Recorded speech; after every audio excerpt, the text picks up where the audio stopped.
Welcome to the Psychiatry and Psychotherapy podcast, the podcast to help you in your journey towards becoming a wise, empathic, genuine, and connected mental health professional. I'm your host, Dr. David Puder, a psychiatrist who splits his time practicing psychopharmacology, individual and group psychotherapy, medical director of a day treatment program, medical education research, and teaching residents and medical students.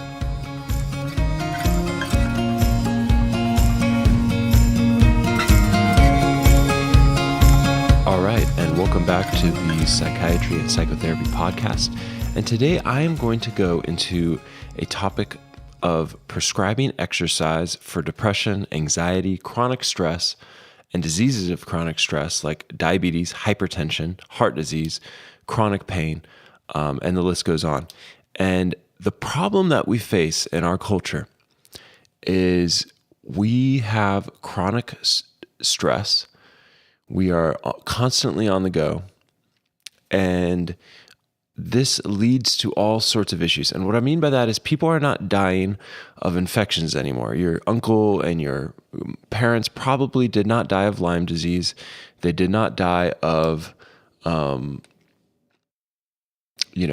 leprosy. They didn't die of, some infection. What they probably died of was something like heart disease, hypertension, cardiac disease.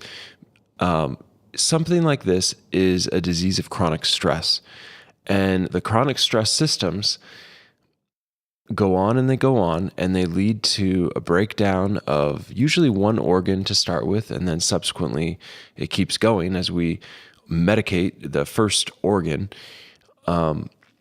And I think depression, anxiety, fatigue, previously I talked about issues of sensorium, and this is very, very important to understanding some of the things that we face.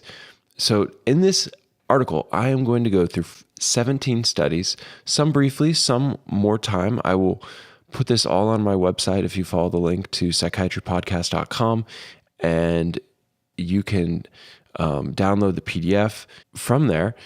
And what I'm going to go through is these 17 studies.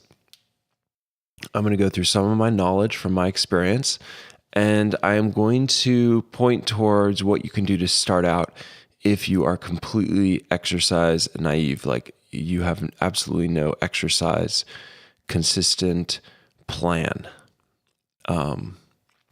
And I'm going to move away from exercise and call it training as well, because I think exercise is often associated with, you go to the gym and you do the same thing every time, and you do it for a couple years, and you get hot and sweaty and you try to get sore, and that's exercise. And I think training might be a better word, because training would denote that you have a plan, that you're slowly getting better, and that you're causing sequential stresses to your body, stresses that cause a adaptation.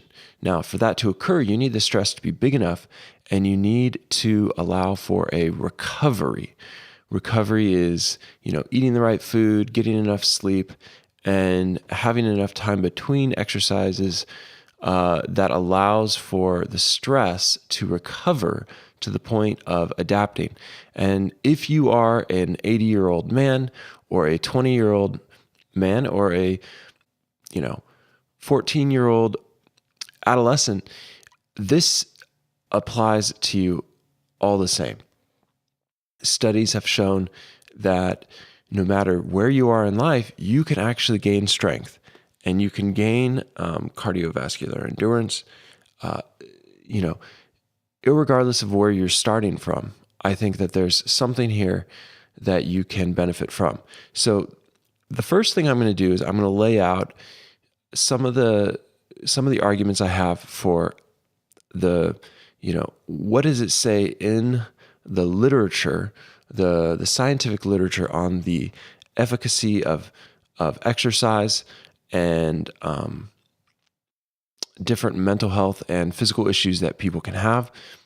In future episodes, I may go into one particular issue and really dive in and talk about that particular issue, but I'm going to leave this broad on purpose because this is the first episode that I'm doing on exercise, and this is something that I have a particular passion about. I was a football player, rower in high school. In college, I did rowing at Cal Berkeley. We were one of the top 3 teams every year in the nation, and I had some of the best coaches in the nation. And I don't say that lightly. I mean, the coach that I had, Jeff Bond, Steve Gladstone, these guys are still doing amazing work. And so I have a unique experience there, but I also have the experience as now someone who's come back to this as a physician, as a psychiatrist, and someone who's prescribed exercise to my patients for years. And, at first it was, I would prescribe it and then no one would do anything. And so I'm slowly seeing that I can, with the right coaching and with the right coaching as in, aligning them with their ideals and also helping them get through maybe some of their initial struggles with medication, but then eventually moving more into a lifestyle type of approach for long-term psychological and physical health. So strength training can improve cognitive function and depression. I did write a long blog on this in the past. I'll put the link of that in my website as well. And strength can keep up sensorium.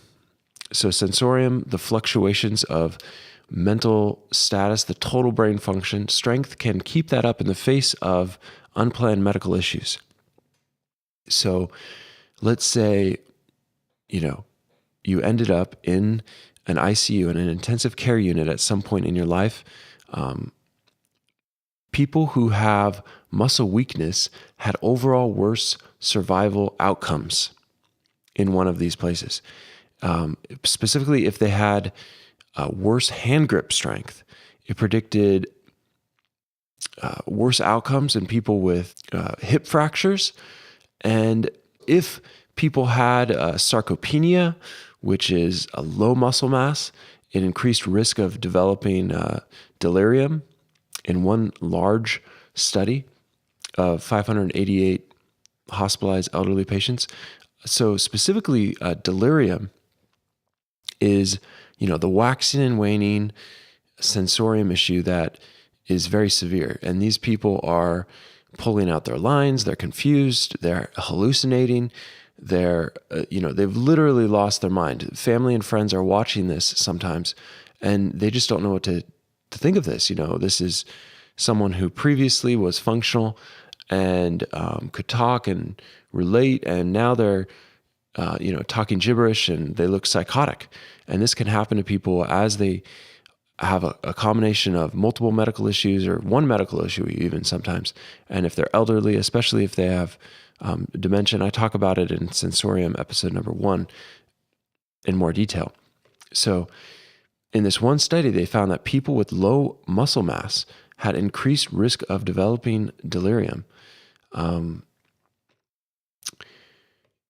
They found that, and one way to say this is that strength makes people harder to kill. So if you have muscle, it is kind of like your 401k. And 401k is kind of like, your retirement account that you have to put money into, and that at some point in the future, you're going to cash out, both from a psychological benefit and a physical benefit.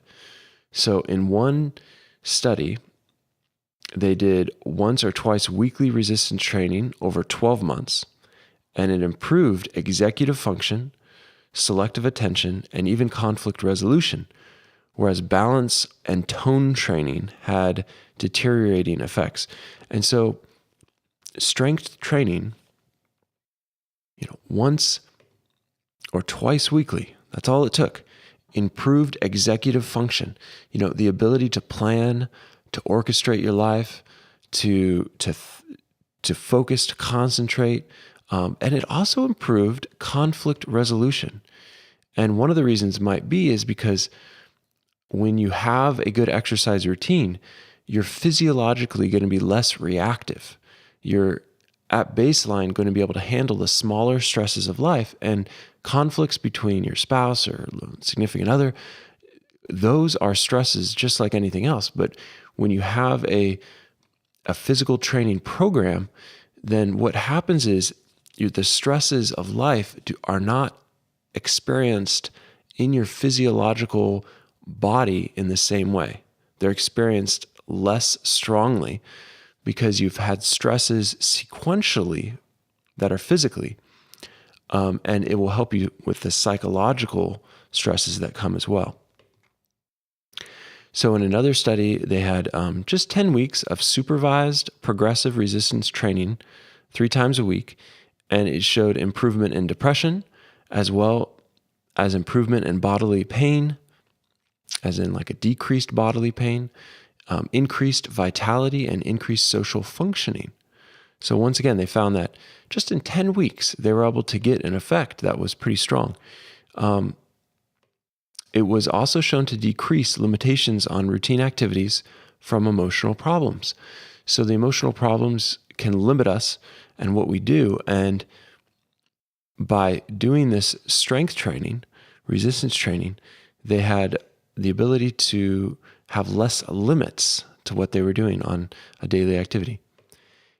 In a study looking at high and low intensity of progressive resistance training in adults greater than 60 years old, so they took, actually it was 3 groups of 60-year-old adults, and in one group they had a high intensity progressive resistance training.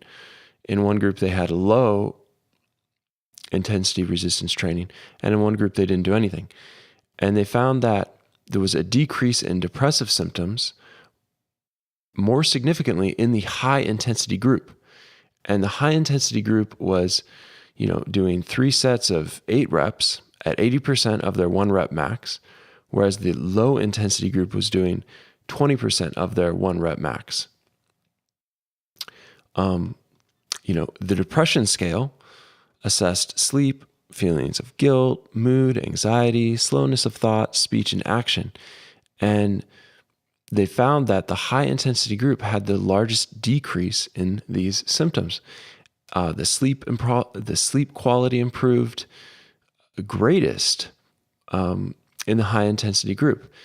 Another finding was that there was an associated link between changes in depressive symptoms and gain in muscle strength. That was really interesting to me. So even in the group of the high intensity group, the people who had the largest strength gains had the largest reduction in depressive symptoms. And the correlation was, I think, around 0.4, which means, it's not a complete correlation. Like it's not like a complete, if this happens, then this happens, but it's still a significant correlation. And so there's a value in gaining strength, and the program should be assessed, on, is this program helping this person gain strength?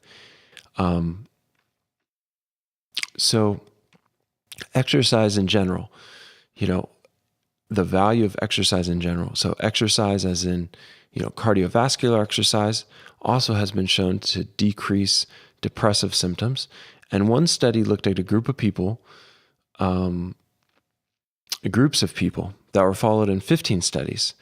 And they found that the high level of physical activity had a 38% lower cognitive decline. And that's pretty impressive. One very recent study, which was of 1,462 women over 44 years, this was just published March 2018. So this is very recent. And they followed these women, over 44 years. And these women early on had done a cycling machine, they got on a bike that measured how much power they could put out. And they were, put into groups. They were put into a, low level of fitness group, medium level fitness group, or in a high level fitness group, depending on how they could do on this bike. And the high fitness group, had a 88% lower risk of developing dementia compared to those with a medium level of fitness. 88% just compared to the medium level of fitness. And the low level fitness had, an increased risk. If I remember right, it was about 40% more increased risk than the medium level of fitness.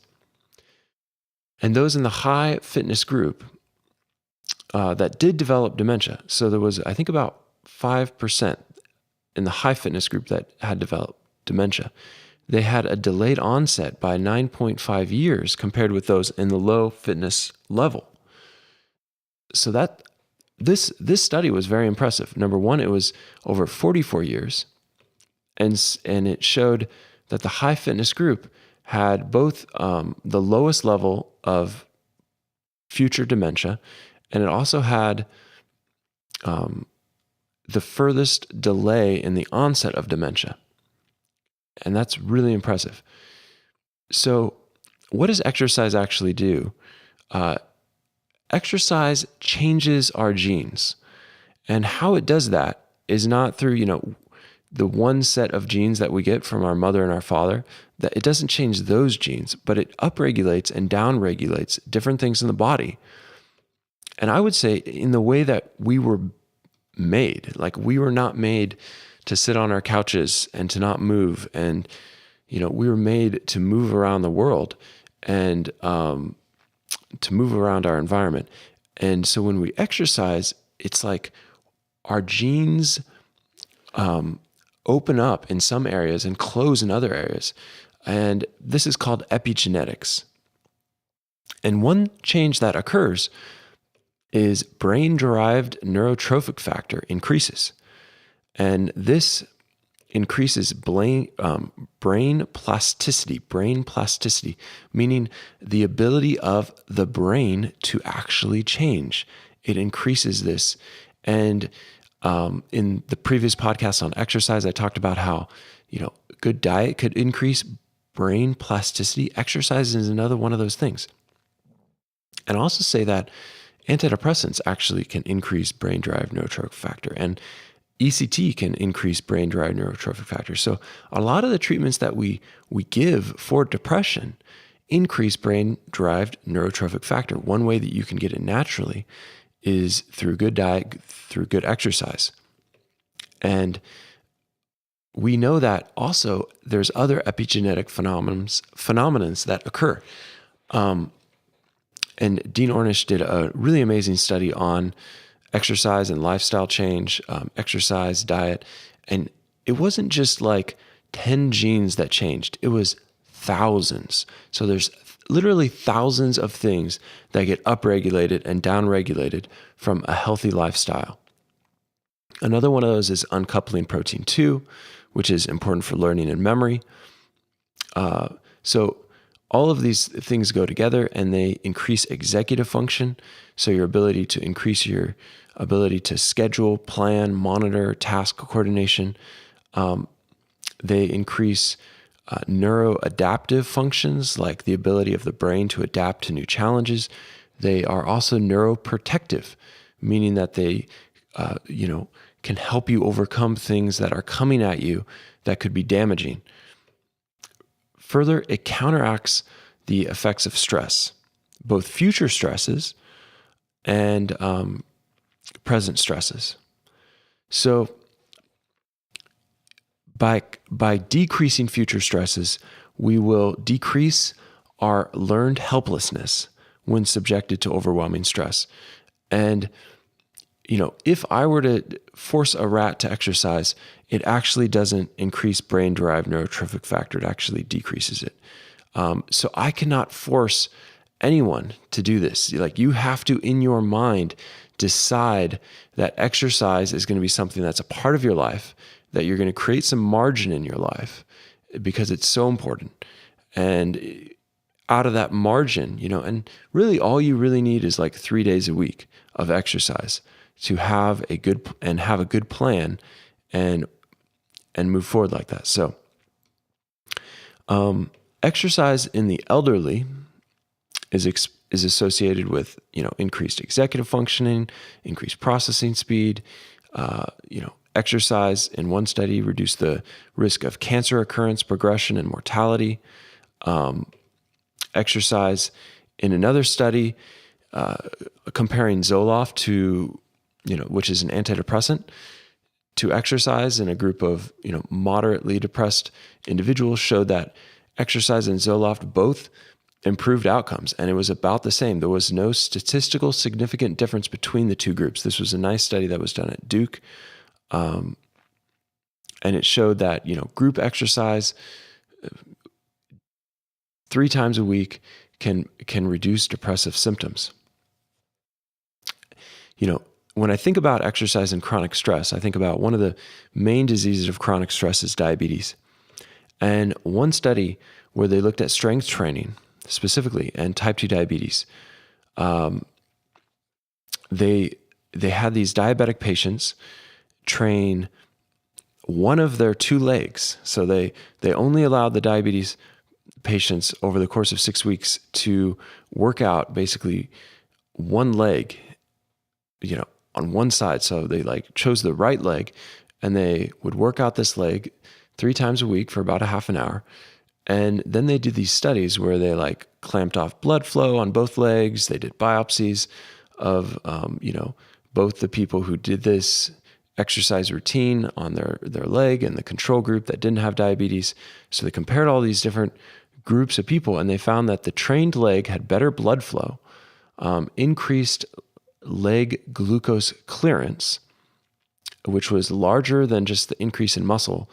And, because if you just increase muscle, you would say, well, you have more muscle, you can, clear more glucose, but it was more than that.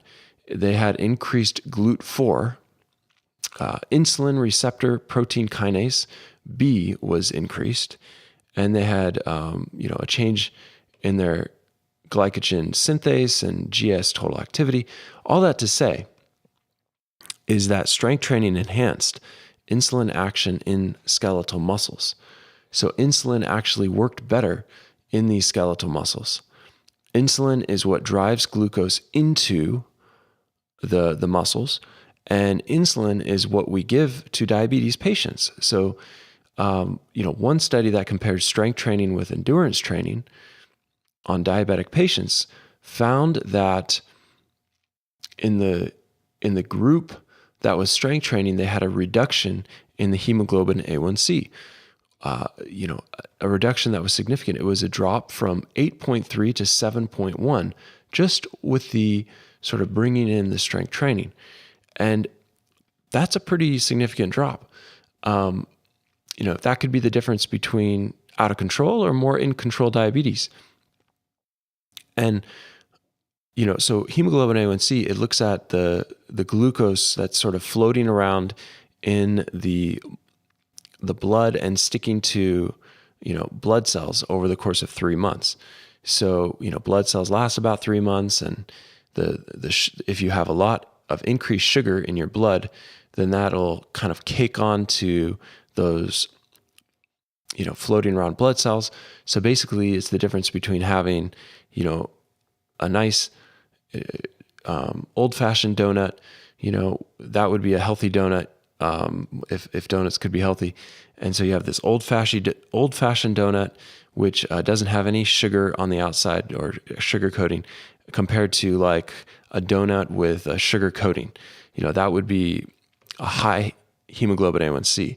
And so in the strength training group, not the cardio group, actually, not just the,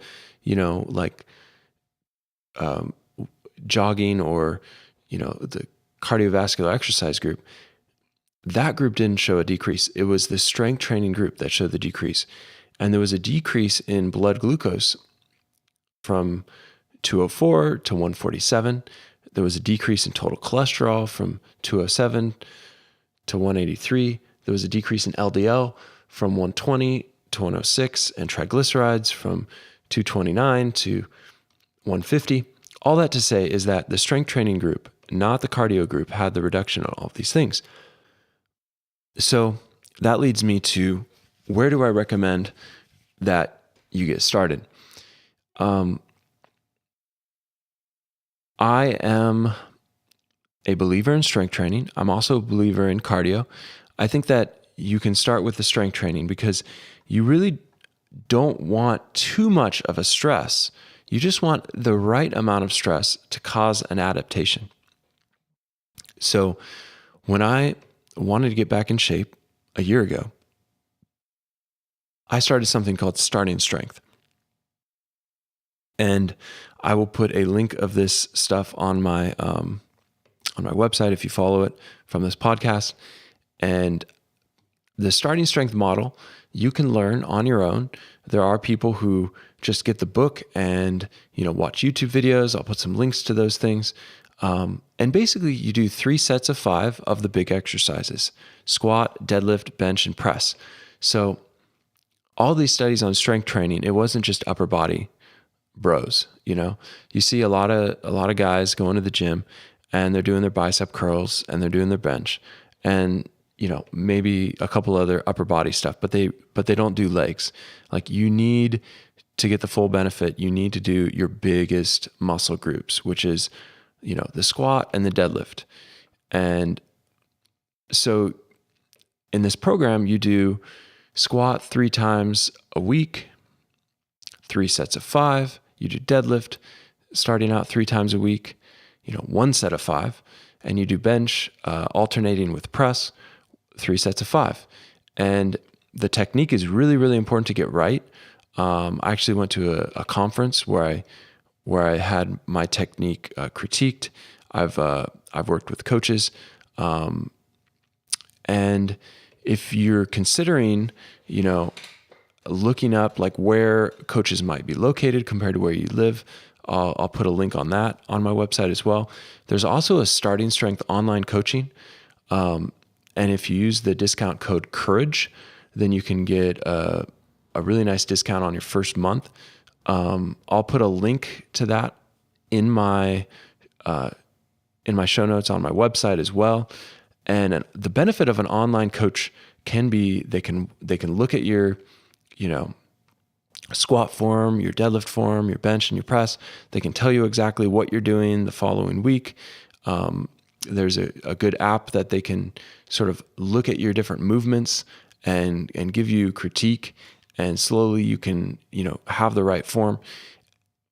It's interesting as I talk to people about this, and I prescribe this to multiple patients, and there have been some that have followed through. Some haven't, and some have gone the way of, physical therapy, and they're doing like band exercises and isolated movements. And I really believe in the compound movement, the natural movement, the way that the body was intended to move. And I think that the Starting Strength model really hits the nail on the head in this capacity. So when I started this out, for example, I was squatting 95 pounds, 3 sets of 5. I was deadlifting like 135. And within 3 months, my squat was up to, 300, 3 sets of 5. My deadlift was up in the 300s. Since then, I've added on a little bit of cardio on my rowing machine. And I, since I used to row a cow, rowing is something that for me is really great cardiovascular training. So I train a couple people out of my garage gym 3 days a week, friends, colleagues, people that want to learn how to do this. And at this point, I don't charge anything. These are just people that have sort of seen the results that I've had and asked me to help them out. And I have a nice little community of people that, and the value of the community for me is really nice. And, as you progress in this, you move from being able to adapt 3 times a week to being able to adapt once a week. And that's going from like a novice to an intermediate level. And eventually you may go from being able to adapt once a week to maybe once every 2 weeks or a month. And that would be more of like the advanced. So everyone starts out as a novice in this sort of way of approaching strength gains. And you're a novice because you can make gains from Monday to Wednesday to Friday. When you squat, you can add 5 pounds to your bar each time.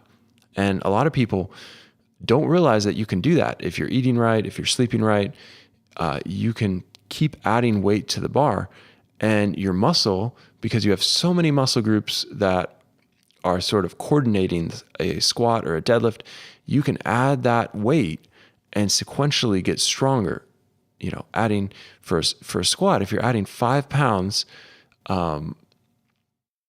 if you're adding it 3 times a week, that's literally a 60 pounds per month jump. So it's not about where you start out from. You want to start out, you want to get the correct technique. With the people that I train specifically, I slow them down sometimes when I see the technique is changing. That's why there is a benefit of having a coach or someone who can sort of help you with this. And with the deadlift, you can literally make jumps of 10 pounds starting out. The bench and the press, you can make jumps of 5 pounds, but eventually, because the muscle groups tend to be smaller in your upper body, you may need to drop it to like 2.5 pound increases, or even less than that. Can women do this? Absolutely. And there are some really amazing success stories of women who do this, and they get super strong, even stronger than men. And for a lot of my patients who have had, precarious situations in life where maybe they felt threatened by men, having, a good amount of strength can really make you feel a lot more safe. So in this model of starting strength, you do the squat, you do the deadlift, you do the bench, and you do the press. And that's what you do starting out for maybe the first couple months. So that's one paradigm. And I'll put the link to different resources to get you started on that if that's something you're interested in,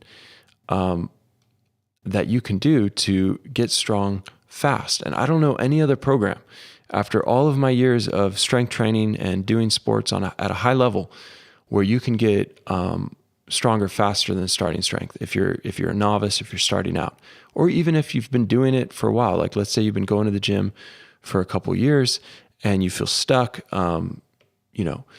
that would be a good paradigm for you to sort of launch out. So one other thing I'll say is that, let's say you don't have access to a gym right now. You're going to be reading about this, you're going to be learning about it, but you want to start somewhere. Where do you start? If you just simply want to do cardio and you're totally novice, naive to this, one thing you can do is you can go out, you can go for a walk, and then maybe every 3 minutes you jog for 1 minute, and then you walk for 3 minutes, and then you jog for 1 minute, and you walk for 3 minutes, and that's how you start out. And then maybe after a month of doing it, you move from jogging for 1 minute, walking 3 minutes, to jogging for 2 minutes, walking for 2 minutes.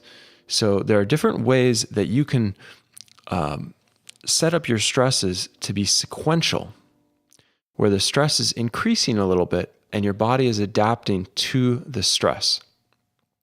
So once you understand the paradigm of stress, recovery, adaptation, and that what you're doing in exercise or training is you're applying a stress to your body, and you want your body to recover and adapt.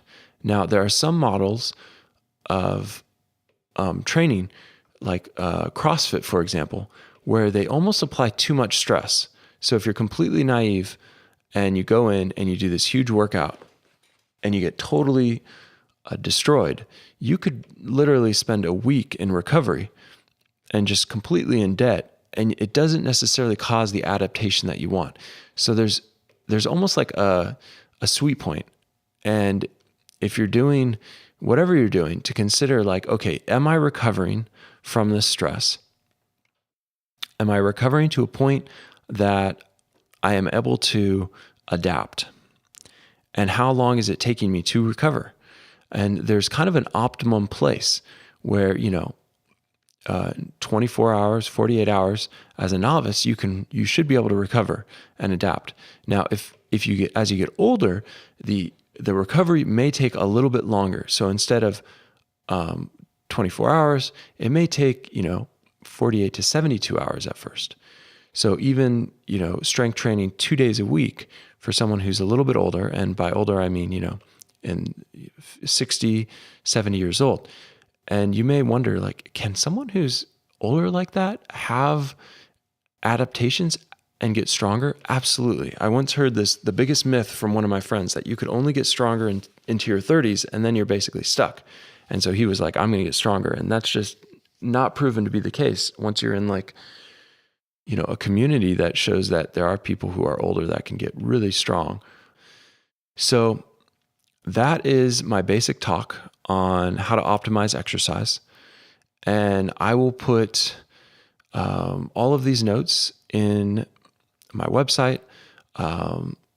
You can post a question on one of my social media sites.